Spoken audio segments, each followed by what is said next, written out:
नमस्कार, ललितास रेसिपी चॅनलमध्ये तुमचं स्वागत आहे। हा उपमा लहानपासून तर मोठ्यापर्यंत खाण्यासाठी पौष्टिक असा उपमा आहे। मुलांच्या शाळेसाठी जास्त वेळ टिकून कसा राहील हे मी या रेसिपीमध्ये सांगितलेलं आहे, तर व्हिडिओ पूर्ण बघा। तर व्हिडिओला लाईक करा, नवीन असाल चॅनलवर तर सबस्क्राईब करा, जास्तीत जास्त शेअर करा। इथं मी सर्व योग्य प्रमाणात घेऊन सांगितलेलं आहे। इथं मी आता 1.5 वाटी रवा घेतलेला आहे। तेल मी आधी तापून घेतलेलं आहे, त्यामध्ये मी आता परत अर्धी वाटी टाकत आहे। तुम्ही तुमच्या आवडीनुसार तेल किंवा तूप दोन्ही कोणतंही वापरू शकतात। तर इथं मी आता परत अर्धी वाटी रवा टाकत आहे।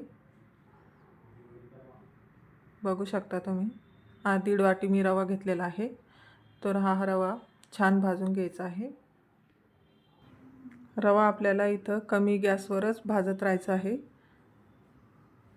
छान असा गोल्डन कलर येऊस्तर आपल्याला भाजत राहायचा आहे। रवा छान भाजला तर आपला उपमाही मऊ लुसलुशीत होतो। त्यासाठी आपल्याला इथं रवा छान असा मंद आचेवर भाजून घ्यायचा आहे। कुठेही आपल्याला इथं फुल गॅसवर भाजायचं नाही। बघू शकता आपला रवा आता भाजत आलेला आहे। थोडा रवा आपला आता भाजून झालेला आहे। हे बघा पूर्ण असा कलर चेंज झालेला आहे।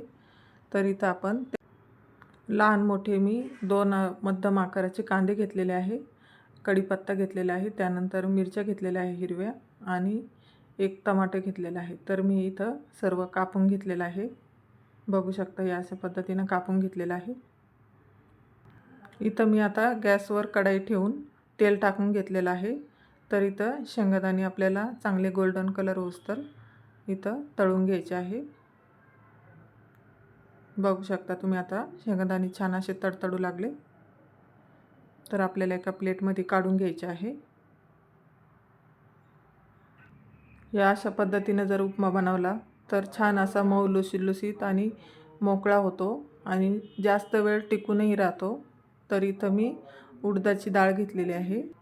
उडदाची डाळ छान अशी तळून घ्यायची आहे। त्यानंतर आपल्याला इथं मोहरी टाकायची आहे। थोडासा कलर चेंज झाला की आपल्याला इथं मोहरी टाकून घ्यायची आहे। मोहरी छान अशी तडतडून घ्यायची आहे। त्यानंतर आपल्याला इथं आता कांदा टाकून घ्यायचा आहे। तुम्हाला जर उडदाची डाळ आवडत असेल तर टाका, नाही टाकली तरी चालू शकते। इथं हा उपमा आपण पेशंटलाही देऊ शकतो। खूप असा पौष्टिक उपमा आहे। इथं मी कांदा आणि मिरची दोन्ही तेलामध्ये टाकून घेतलेला आहे। मिरची छान अशी तेलामध्ये तळून निघते कांद्यासोबत जर टाकली तर, किंवा मग कांद्याच्या आधी तळली तर चालते। कांदा चांगला असा गोल्डन कलर येईपर्यंत आपल्याला तळून घ्यायचा आहे। तर इथं आपला कांदा आता तळत आलेला आहे। त्यानंतर आपण आता टमाटे टाकून घेऊया। टमाटे टाकल्यानंतर आपल्याला इथं 1 चम्मच मीठ टाकून घेऊया। मीठ टाकल्याने काय होतं, आपले टमाटे लवकर तळले जातात। टमाटे पण आता आपण इथं छान असे तळून घेऊया। छान आपले तळून झालेले आहे आता टमाटे। त्यानंतर आपण इथं आता कढीपत्ता टाकून घेऊया। कढीपत्ता तळून झालेला आहे। त्यानंतर आपण जे शेंगदाणे आधी तळून घेतलेले होते ते शेंगदाणे आता इथं टाकून घ्यायचे आहे आणि इथं आता परतून घ्यायचं आहे। इथं मी आता अर्धी कोथिंबीर तेलामध्ये तळून घेत आहे। त्यानंतर आपल्याला अर्धी लागणार आहे, ती नंतर सांगेल मी पुढं। इथं मी आता 1.5 वाटी रव्यासाठी 3 वाट्या पाणी घेणार आहे। तर 3 वाट्या पाणी हे परफेक्ट प्रमाण आहे। या पद्धतीनं उपमा बनवला तर तुमचा उपमा कधीच बिघडणार नाही। तर आपल्याला इथं पाण्याला उकळी येऊन द्यायची आहे। छान अशी उकळी आलेली आहे आपल्या पाण्याला। तर आता मी इथं सर्व रवा टाकून घेत आहे।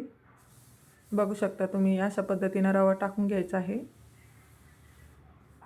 छान असा मोकळा मोकळा होतो। उकळी आल्यानंतरच रवा टाकून घ्यायचा आहे। त्यानंतर मी इथं अर्धी वाटी दूध घेत आहे। दूध हे थंडच आहे, गरमही असलं तरी चालतं। दूध टाकल्याने उपमा आपला छान असा पौष्टिक आणि खायलाही चविष्ट लागतो. तर एकदा नक्की बनवून बघा असा उपमा. बरेच वेळेस लहान मुलं दूध प्यायला नाही म्हणतात, तर तुम्ही असा उपम्यामध्ये जर दूध टाकून दिलं तर त्यांना समजणारही नाही आणि पौष्टिक असं त्यांना खायला भेटेल. मुलांच्या टिफिनलाही जरी दिला तर हा उपमा जास्त वेळ टिकून राहतो. त्यामुळे खरंच हा पौष्टिक उपमा आहे. असा उपमा नक्की करून बघा आणि खाऊन बघा. नंतर कमेंट करून नक्की सांगा उपमा कसा झाला तर. इथं तुम्ही साखर पण टाकू शकता थोडी, 1 चिमूटभर. छान टेस्ट लागते. आणि लिंबूही टाकू शकतात तुमच्या आवडीनुसार. बघू शकता किती छान असा उपमा झालेला आहे. 2 मिनटं इथं मी झाकून ठेवलेला होता. छान असा मऊ लुसलुशीत आणि छान मोकळा झालेला आहे. बघू शकता तुम्ही. तर पुन्हा भेटूया अशाच नवीन नवीन रेसिपीसोबत.